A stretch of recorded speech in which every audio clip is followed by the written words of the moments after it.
This is the Bema Podcast with Marty Solomon. I'm his co-host, Brent Billings. Today, we wrap up our discussion about Joshua and bridge the gap toward the book of Judges as we ponder the mission of God and his choice of real estate for his people. Yeah, we are probably making this like a two-parter in essence. Our last conversation in the last episode, it really centered around like the nitty-gritty, the ethics, the conflict of the conquest. Like it stepped back and it looked at the conquest in the abstract from a distance.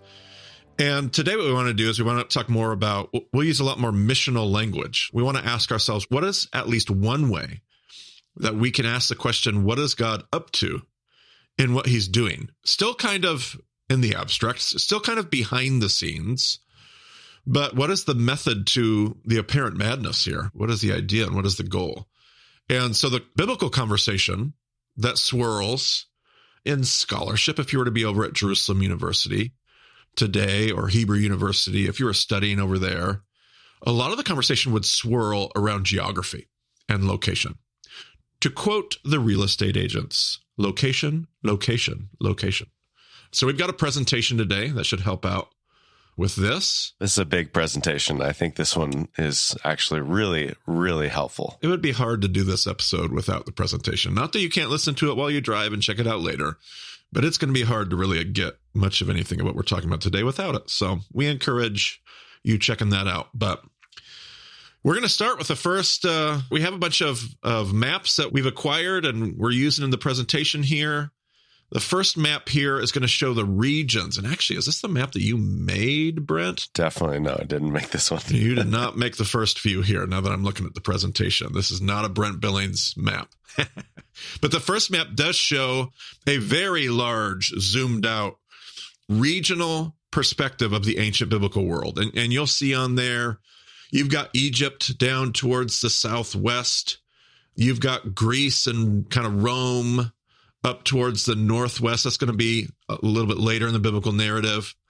Over to like the northeast, you've got Assyria, you've got Persia, you've got Babylon. We're brushing in broad strokes here. But you really have what we're going to call the crossroads. Like, what was God up to when he gave his people the piece of land? Because you can see there in the middle, there's this yellow line here that really represents, again, in general ways, what we might call the Via Maris, which was the main highway that went through the ancient world. The Via Maris connected Egypt to Assyria, Persia, Babylon. It eventually connects you to the Hittite kingdom or the Silk Road. It is the main highway. The one main highway runs right through what we would call today the land of Israel, or that region of Palestine. You've got a highway that runs right through there. That means that this little chunk of dirt that God gives his people is right in the middle. It is right in the middle of it all. It is the crossroads of the earth. I had another tour guide once that I used who talked about the ancient land of Israel. And even today, even in a lot of ways today, the turnstile of the ancient world is what he called it. The turnstile of the ancient world. If you're going to go anywhere from one major region to another major region, unless you're just staying all the way up north on the northern Silk Road, if you're going to go at all between Egypt and the Hittites, if you're going to go from Egypt to Persia, you're going to go through this little chunk of dirt, because everything it's desert. It's barren desert. It's not what you traverse. There's this mountain ridge we're going to see. It kind of funnels you. There is one highway. There's one way to go. And so you end up having, now you might remember, Brent, at the very beginning, we said that God called Abraham, and he said that through Abraham, he was going to what, Brent? Bless all nations. He was going to bless all nations. And actually we've, over the years, we've looked at that word all there. What does it actually translate to, Brent? I think it actually does mean all. Yeah, it actually does. It actually translates to all. Like, God wants to bless all the nations, which means how many nations does he want to leave out, Brent? Well, I mean, I was pretty good at math when I was growing up, and I think I can safely say that means zero. Zero. So 0 nations he wants. So if God is going to work through his people, through this covenant and this promise, he does not want his people to take their ball and go hide in the corner. He doesn't want them to form a holy huddle and go find a spot kind of out of the way so that they can just be God's pure, holy people. If he wants to bless all nations, he's going to put them in the middle of all nations. So he literally takes his people and he places them at the crossroads of the ancient world. They were also called a kingdom of what, Brent? A kingdom of priests. A kingdom of priests. Now, the priests in that ancient world, you had the camp of Israel wandering through the desert when God had them build a tabernacle, and where he introduced them to priesthood right after he said, you'll be for me a kingdom of priests. He has them build a tabernacle we looked at in session 1. And where did that tabernacle sit, Brent? Right in the middle of the camp. Right in the middle. So if you're going to be a kingdom of priests, well, the tabernacle, that place where the priests are, needs to be right in the middle of the camp. It needs to be right in the middle of the camp of the world. If you're going to be a kingdom of priests and you're going to serve as God's priests to the rest of the nations, you can't be out of the way. You have to be right in the middle so that everybody can access. Like everybody needed to be able to get to the tabernacle. Everybody needed to have access to atonement and priesthood and worship. So God needs his people right in the middle. And we talk about like the land of milk and honey. And we often associate the promised land with the blessing that we receive.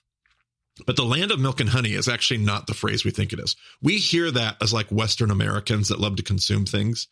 But the land of milk and honey means the land of milk. Where do you get milk from, Brent? Well, I typically get them from almonds. Nice. Nice. In their world, they're going to get this from their flocks. And we talked about their flocks. Where are their flocks at? Their flocks are wandering around, grazing the hills. Yeah, in the desert. Like the land of milk and honey. Honey there is the word for sweets. The rabbis might even toy with the idea of getting honey from the rock in the book of Deuteronomy. Like this is not an image of prosperity and American abundance and the land of milk and honey. In fact, where the phrase shows up, one of the passages that gets referenced is where God's saying, when you lived in Egypt, you watered the ground with your feet. You irrigated the ground with your feet. What does that mean? It means the land was so lush that as you walked, like the land has all the irrigation it needs. You walk and the water, kind of the moisture is just there in the soil. It's just in Goshen.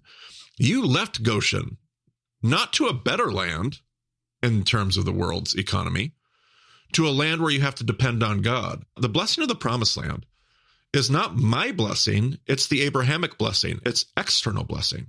God says, I want to bless you, but I want to bless you so that you can bless others. And you've been over there, Brent, the land of Israel.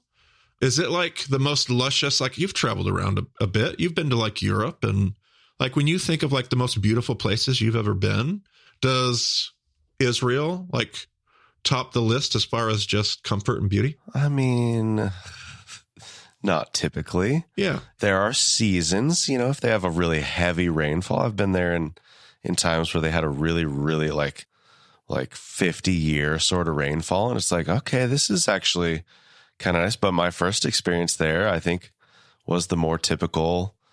It's dry. There's rocks. It's, there's occasional plants here and there, but they're not exactly the most vibrant green you've ever seen. Yeah. And I'm not trying to, downplay it or speak ill of the land over there. It's a beautiful land. It's gorgeous. I remember Ray showing us the hill country where the fields of Naphtali and the region of Zebulun, and there's a real beauty to that.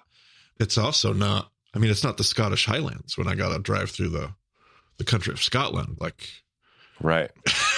It's not Glacier National Park. Yeah, exactly. Yeah. So that's what God's up to. God's trying to put his people in a place where they can do the thing he's inviting them to do, where the partnership's going to be successful. Now, if you go to the next slide, the next map, you basically have a diagram here that shows you all the tribes. Like when you got the land, when you finally made it to the land, God took the land and he divvied it out. Like all the tribes got their little chunk. And so you can see there how the land kind of gets divvied out. And depending on what Bible you're using or what map you might be looking at, it's going to look a little different here or there, different parts of history. You might notice some things. We're missing the tribe of Levi. That's because Levi doesn't have an inheritance. They are the priestly tribe. They live amongst the people. So that would mean that you would have 11 tribes, but who else is not included of the 12 sons there? Joseph. Joseph's not there because Joseph, his 2 sons got blessed.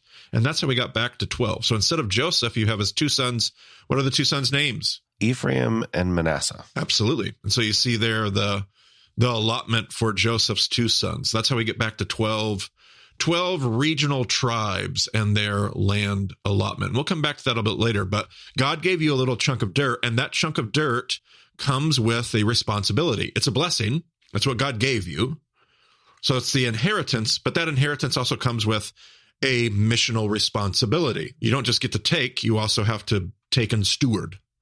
You're stewarding something that ultimately belongs to God. So there's your tribes there. Then in the next slide, you have what we have, the zones. This looks like a Brent map. Is this your map, Brent? This is your map. This one is one I created, yes. You can tell, all our listeners, you can appreciate the quality of a Brent Billings map. I mean, I don't know.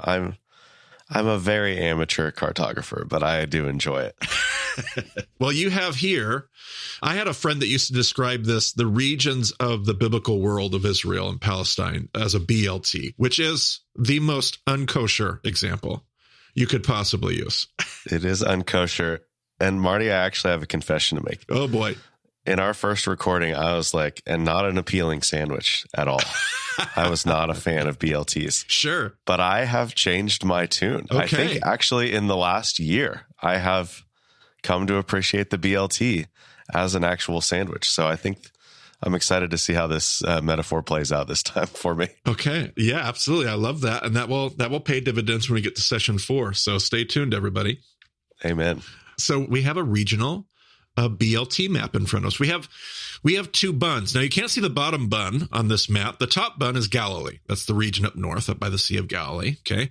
If we were to see the bottom of this map, underneath what's on the screen would be your desert region. You have the desert of Zin, the desert of Paran, the desert of the Negev. Those are your deserts that are down below. The bottom bun is your desert. Your top bun is Galilee.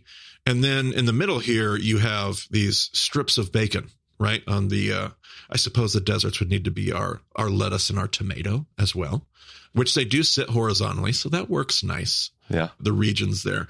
On this map here, you see these strips, these zones. All the way on the right is the Rift Valley. That's essentially the valley where the Jordan River flows. The Jordan River comes from the headwaters that are 3 distinct sources just north of the Sea of Galilee. They flow into the Sea of the Galilee, also known as the Gennesaret or Kinneret, and that flows out down to the Dead Sea. So the Jordan River sits in between the two seas, and the valley that holds the Jordan River is the Rift Valley. The land goes all the way over to the Mediterranean Sea on your west side. And the region all the way over on the west side is the coastal plains.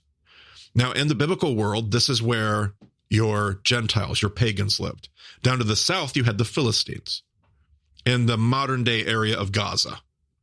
Some of the same cities still stand there. Ashdod, Ekron. Those are ancient Philistine cities in the region of Philistia. Up north, you had the region of Phoenicia, up more towards the Galilee, and beyond that to the north. On the coastal plain there, you have the Phoenicians. So you have the Phoenicians to the north and the Philistines to the south. So that's where the pagans live. And then you have these strips in the middle. The Judah wilderness is kind of that zone where you're starting to hit the desert. If you've gone over to Israel before and you're on your way down to Masada, or if you're going to Qumran, or you're going to the Dead Sea resorts that are down there, you are traveling through the Judah wilderness. You leave the region of the Judah mountains, green, agricultural, lush, and you enter over the course of about 10 minutes of driving, you go from green mountains to barren desert. That's the Judah wilderness. So that means that the place that you want to live, if you're God's people, generally speaking, I'm painting with broad strokes here, generally speaking, you want to settle in the Judah mountains. That's the nice place. It's the secure place. It's the comfortable place. You live in the Judah mountains. The pagans live in the coastal plains. Jerusalem is in the Judah mountains. Yes, great point to bring up. Jerusalem sits right in the Judah mountains, kind of nestled right out of the wilderness, right up in the Judah mountains there. And the region in the middle, the region in between, is called the Shephelah. Shephelah. Now, the Shephelah, kind of the root word there means to bow or to kneel to, and it's not bowing in reverence. It's bowing as in it's going from the height of the Judah mountains and it's swooping down. It's bowing down to the coastal plain.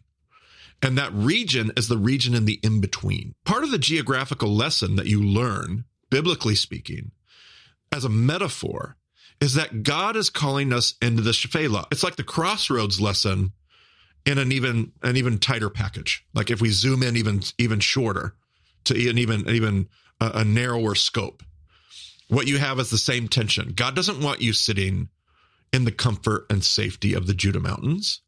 God wants you blessing all nations. I can't bless them from the Judah mountains. I need to take up residence in the Shephelah. Metaphorically speaking, maybe, but the metaphor is a powerful one. I can't avoid. Eventually, the pagans just come through the Shephelah and find me in the Judah mountains anyway. I have to occupy that space. Again, not in an imperial way. In a spiritual way, I need to occupy the space of where these two worlds interact. That's how I'm going to bless all nations. Let's go to the next slide. The next slide here we have is an illustration of a tell. On any study tour there, you're going to visit about a gazillion tells. And a tell looks like a big mound of dirt. And inside this mound of dirt sits sometimes centuries worth of cities. I think we've mentioned before The Source, written by James Michener. And we've linked that in the show notes before. We'll link it again. This brilliant historical fiction novel of an ancient archaeological dig that is excavating a tell. And what they're doing in that story is they're taking a kind of a slice, like a pizza slice, like a pie slice out of this mound, and they're having to go through history. They're starting at the bottom, and they're trying to excavate history. Because the first city, if you're looking at this graphic in front of you, the first city was the blue one, right at the middle of the bottom of the mound. You see a little blue city there, a little blue village. That was the ancient one, the oldest, most ancient city. And then when it got conquered, or when the next people group came through, you didn't go put your city somewhere else, because there's a reason that the city is here. There's a reason that that city got built there. And so you build your city right on top of the old one. So the next city was the green layer. You can see the green layer there. And then the next level kind of up above that is this grayish purple. That's the next city. And then when they got conquered, the next city, that's the brown layer. And then up above that is we'll call that purple layer. And then teal. We're now getting to colors that are harder to identify. Yeah. The original one you said periwinkle, which is literally one of my favorite color names ever. That top layer there, I think, is a pretty good color for periwinkle. There you go. I'm not even sure if that's the one I was talking about, but yeah, thank you. I don't think it was, but I love that we were able to resurrect that and bring it back. Here's our point. Within the tell, you have, in fact, if you go to the next couple slides, you'll see literal photos of actual tells. So that first photo there that you see is a tell Gezer.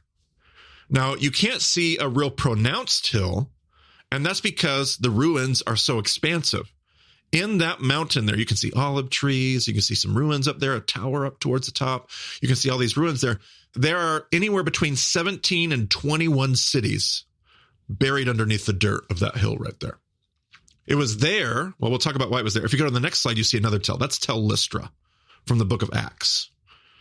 You can see the mound there. And somewhere in that mound of dirt sits at least a handful, at least, I don't know. They just started excavation just very recently. This last year that I was there, they were excavating Tell Lystra. And so we'll see what they find. But there's at least a handful, maybe more, cities in that mound of dirt. Why do they do that? Why do they build city on top of city on top of city? Well, they do that because there's a reason why the tell sits there. Most importantly, that we take for granted in our world, but in the ancient world, and this is kind of the heart of the source, the tell that they're doing in the source, it's historical fiction, but it's called Makor. And Makor is the word for source in that ancient world. And what kind of a source is it talking about? What's so important about this location, Brent? I mean, it could be a lot of things, but I assume maybe some water or... Yep.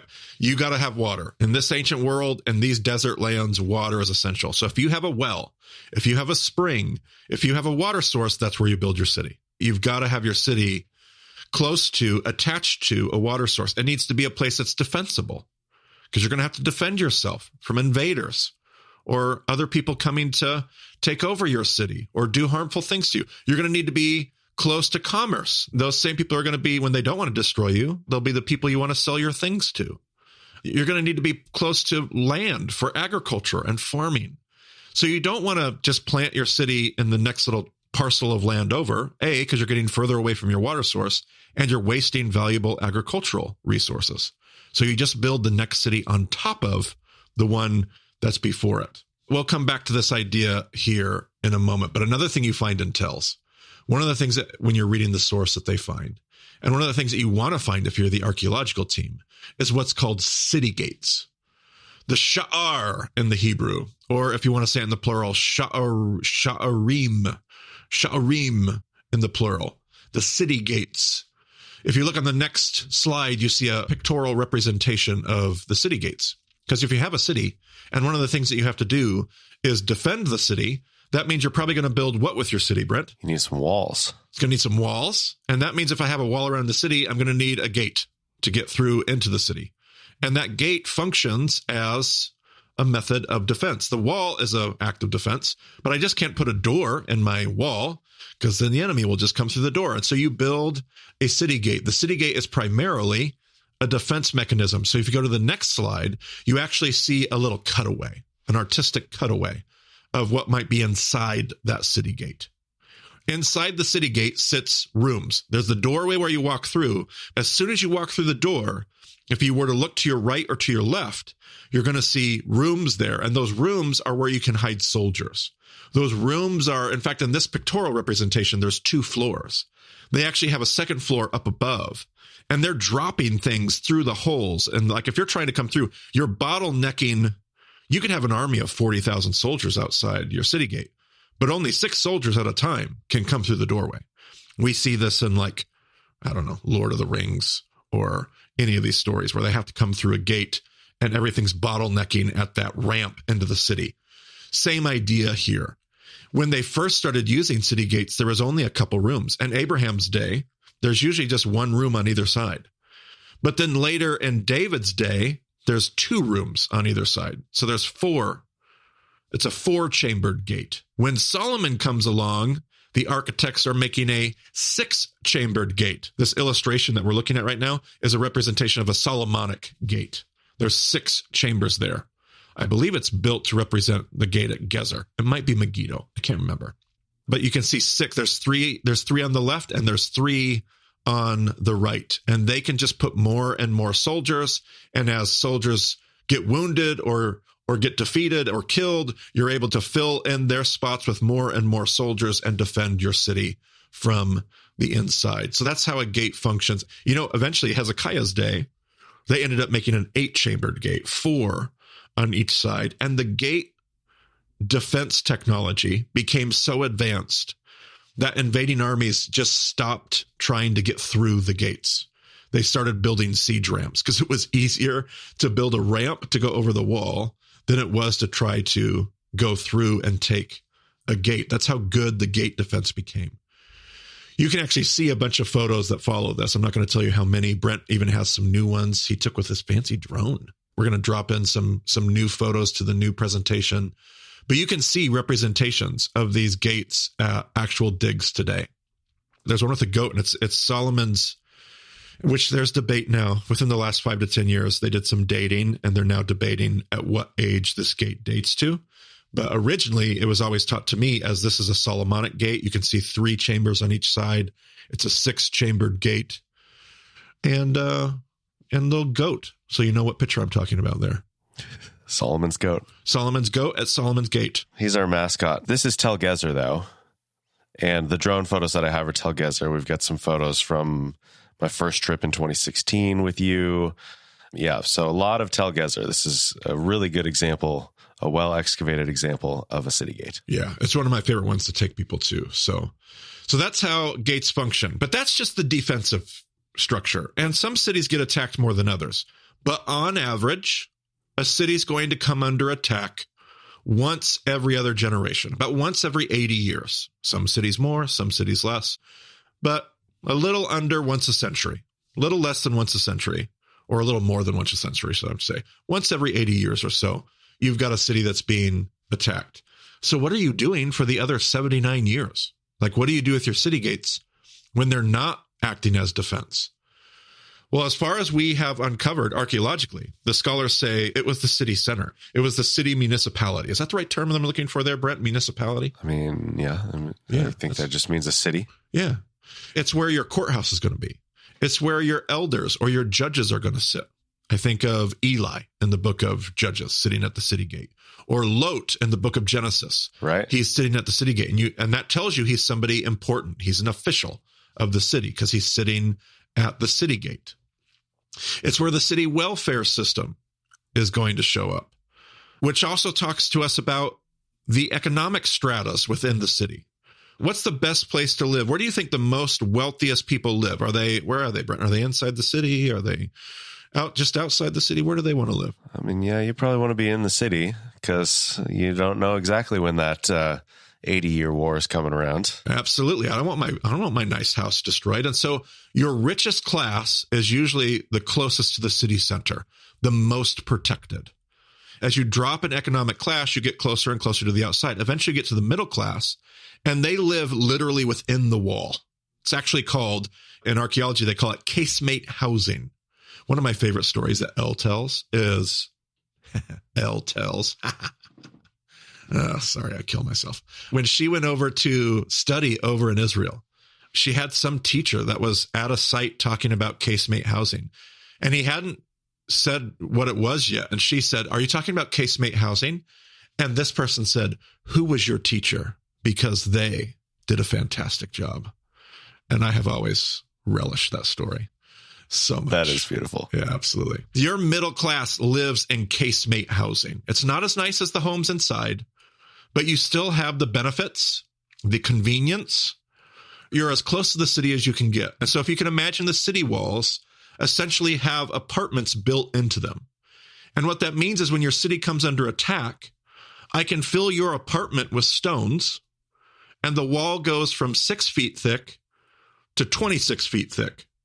Like the wall just became a lot bigger wall because your house just became filled with rocks and a part of the wall.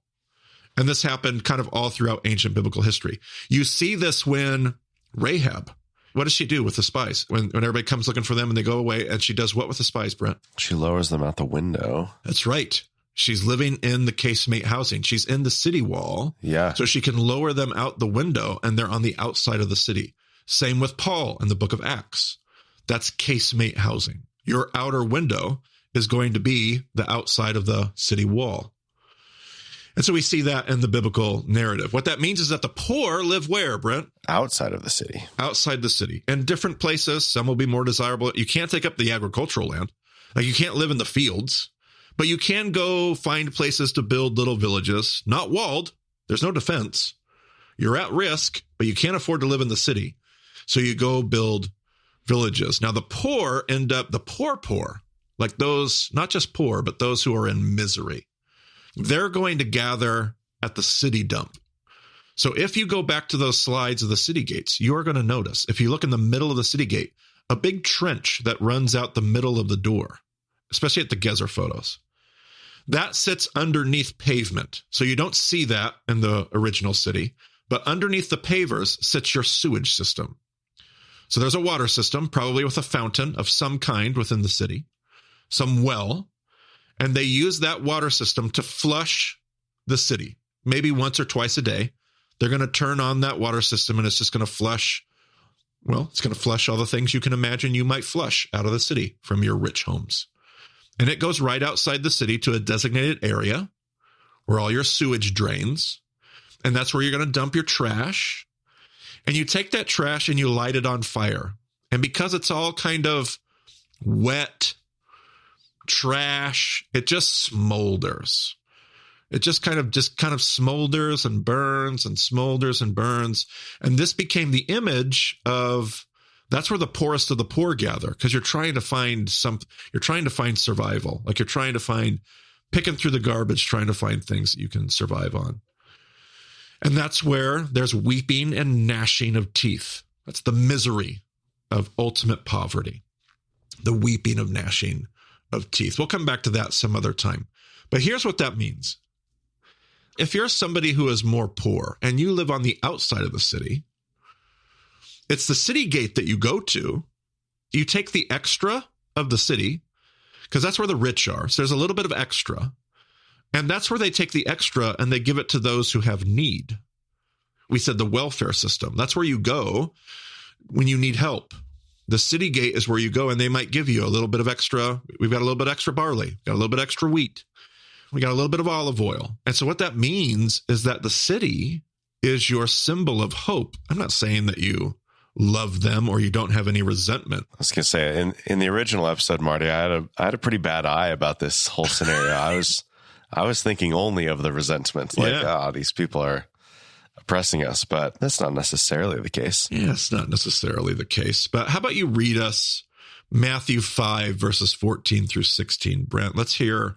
We don't usually jump ahead to the New Testament, but this is a great time to look at a principle here. You are the light of the world. A town built on a hill cannot be hidden. Neither do people light a lamp and put it under a bowl. Instead, they put it on its stand, and it gives light to everyone in the house. In the same way, let your light shine before others, that they may see your good deeds and glorify your Father in heaven. Right, this idea, you are the light of the world, a city on a hill. Well, now I have the picture, the biblical picture of what a city on a hill means. The city represents protection. Because if your area comes under invasion, it's not that they're going to leave you out there to die. They're going to take as many people as they can into the city. You're going to be able to help them defend themselves. So the city is your hope. A city on a hill, that's where I might find a little bit of extra. That's where I might find a little bit of food. That's where I might find a little bit of assistance, should I need it. A city on a hill, Jesus says you are a city on a hill. It's where people are going to look. The light of the world. Can you imagine if you were traveling through a land and you were a foreigner and you have no idea where you're going to go and you walk over a hill and you see the lights of a city in the middle of the night?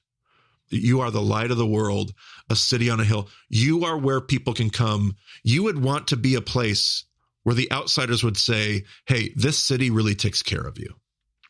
Even if you're being selfishly motivated, like I think in an imperial mindset. I think of Solomon walking through being like, let me show you our welfare system. Let me show how we take care of those who have needs. In our kingdom, we can care for everyone. It's this idea that what God's asked us to be, again, as a metaphor in the world, is to sit at the crossroads of the earth and to be city gates. So let's add one more layer to this and we're going to conclude. I showed you the map earlier of the tribe of Dan. Every tribe had its responsibility. Every tribe had a slice of the mission. And Dan, if you go back to that next, you should have, on one of your next slides there, you should have the 12 tribes of Israel map we saw before. And you can find Dan there. Dan's kind of over there. It's kind of an L-shaped orange tribe right above Judah over there on the coastal plain. Dan gets a little chunk of the coastal plains. Now, what did we say was on the coastal plains, Brent? That's where the pagans are. Yeah, so Dan has quite the responsibility here. Dan's been given a chunk of land where God says, I want you guys to be the ones that build a relationship with the Philistines, which is probably not the job that you were just waiting for. You probably were just, give me the land next to the Philistines. But it's the land that they got. Well, when you read the story in the book of Judges, they don't want that land. They don't want that land. They don't like living next to the Philistines. They don't love being in the middle of the mix. And so they end up moving. After the story of Samson, right after the story of Samson, the next thing that you see in the book of Judges is the Danites settle in Laish. Well, if you look at the next slide, you're going to see where Dan ends up. Where is Dan on the next slide, Brent? Way up north. Look at that, all the way up at the top of the map. They left the spot they had. And notice on this map, it's different because the Philistines are down there. Dan's not doing, in fact, you can even see on the map, little words there, original land given to Dan. But Dan left their post. They left their job and they went all the way up to Dan. Now, here's the thing about being where God put them. When God put them there, who was right next to them? Who was the big brother that was right next to them on the original map, Brent? Judah. Now, Judah, of all the brothers that you'd want, Judah's the guy. Judah is the big brother. He's the big tribe. He's the strong tribe. I think of the story of Samson. This is before Dan moved. And if you remember Samson irritates the Philistines, and the Philistines come out to war against Samson. And who shows up to their defense? Who shows up with 3,000 soldiers, Brent? Yeah, Judah. Judah shows up. It's like, hey, guys, what's going on? What's going on? See, Judah had Dan's back. But when they went up north, who has their back, Brent? Naphtali, I guess. Maybe. I guess Naphtali? Naphtali is not your big tribe. It seems like they've maybe taken part of Naphtali's land, so I don't know if Naphtali is going to be like rushing to defend them. Yeah. Can you remember going to the city of Dan, which represents the tribe of Dan all the way up north? Yeah. What do you remember about that place, Brent? It was like, the thing that I remember most about it is this, I guess it's a gate. A city gate. Yeah. But they've excavated it back to the time of Abraham. Sure, absolutely. And it's like, oh, when you come into this region, like this is the first major stop. Yes, it's the first major stop. And was it nice? Was there like water there? Was there? Yeah, there was like a spring and stuff. Yeah, a huge spring. In the book of Judges, they come back, the spies come back and they're like, there's waterfalls there. When you walk through the city ruins of Dan today, there's the natural, they're not man-made, they're the natural springs. Flowing water, like flowing, rushing creeks, which are not normal. It's this beautiful place. You can tell when you walk around there, you're like, oh yeah, of course this is why Dan wanted to be here. The problem was what you just said. It's the first stop when you come into the turnstile. So every single army that came through shows up where first? Show up on Dan's doorstep. Right on Dan's doorstep. Here comes Assyria. Here comes Babylon. Here comes Persia. Here comes the Hittites. Not empires known for their kindness. No. So Dan literally, very practically, and very literally gets obliterated from, when you read later in the story, when you're reading in the book of Revelation, you notice that Dan is missing, which is a lesson, a Jewish lesson that the rabbis taught. Do not forsake the thing that God gives you to do. God gives you something to steward. Make sure that you steward that. Do not abandon the thing that God has given for you that only you are designed to do. So I would let that drive us to our conclusions for our episode today. And I would say this. Number one, God wants his people to be at the crossroads of the earth. And this is not a critique, by the way. There is an absolute case to be made and a wonderful place for Christian schools and homeschooling or Christian music and Christian. But when we build these things in an effort to insulate ourselves, we're missing the thing that God's called us. There's a place for a Christian school. There's a place for homeschooling. There's a place for Christian music. There's a place for all of that. But if we're doing it because we're trying to build a world without those people, we're missing the thing that God called us to, because God wanted us to be in the middle of those people. God wanted us to bless all nations. God wants us to be the light of the world, a city on a hill. He wants us to be hope for those in need. God wants us to be city gates in a world that needs to look somewhere for wisdom, for provision, for God's representation in the world. And if this is true, we need to make sure that we're not forsaking the mission that God has given us. So those are my thoughts for this reboot episode. After that last episode, Marty, it was, especially with some of the things that Elle gave us, like there's a little bit of like hope and possibility there, but kind of a dark situation. And this episode, very much in tension with the other episode. Absolutely. Sure. We're not denying the tension, but I just feel so much more hopeful after going through this episode and understanding like there is a purpose here. Yeah, absolutely. Yep, it's holding both, because both sides of that tension are really important for us dealing with the story well. But you're absolutely right. All right, well, that does it for this episode. You can find details for everything you need about the podcast and what we're doing at BaymaDiscipleship.com. Definitely check out the presentation for this. I put some stuff in the chapters for sure, but there's going to be a lot more.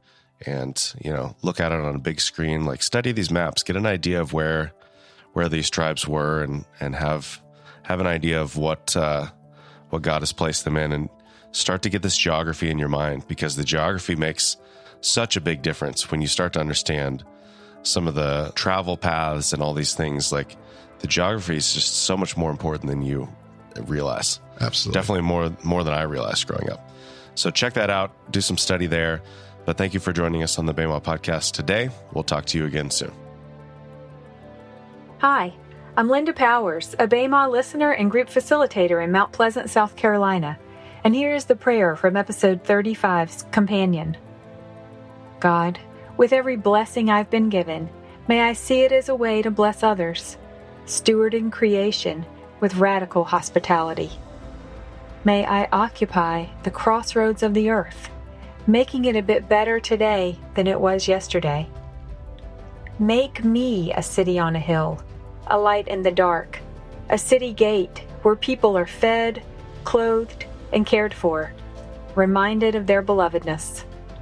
May we not abandon your call, but reside in the midst of all people, all nations, all creation, in a world that needs a place to look to find you. Amen.